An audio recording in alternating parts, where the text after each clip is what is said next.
A brand new book out today called Presidential Leadership, 15 Decisions That Changed the Nation. Good morning to you. Good to be here. All right, let's start with President George Washington. Tomorrow, technically, is his birthday. We honor him today.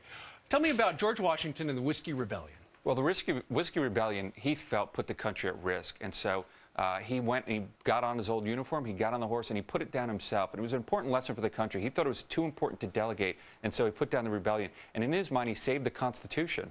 By doing it himself. By doing it himself. He wasn't about to delegate that to others. Too important.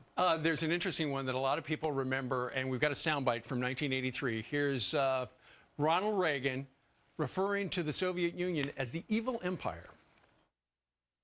To ignore the facts of history and the aggressive impulses of an evil empire, to simply call the arms race a giant misunderstanding, and thereby remove yourself from the struggle between right and wrong and good and evil.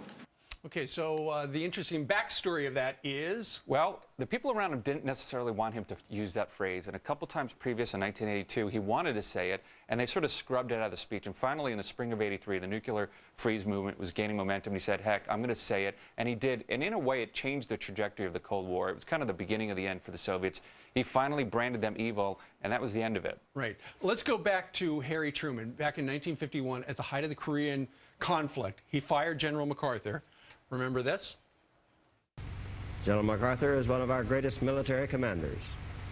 But the cause of world peace is much more important than any individual. Okay.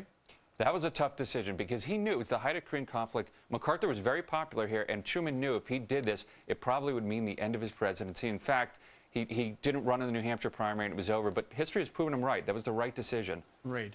Meanwhile, a very controversial decision for former President Gerald Ford was pardoning Richard Nixon back in 1974. Listen to this.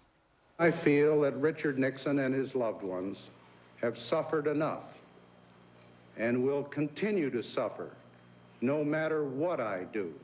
And that was a tough decision, and it cost him the election. That absolutely cost him the election. It was very tough. Imagine 30 days in, he has to deal with pardoning the resigned president. He went ahead and did it. Again, he knew it was probably going to cost him in '76.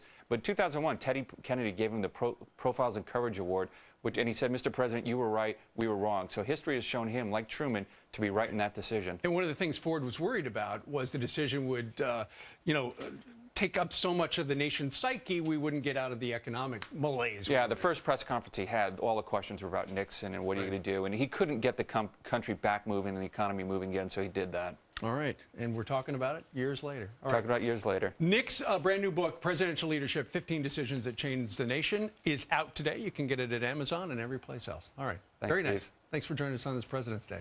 Good to be here. All right, next up, Wisconsin high school student says she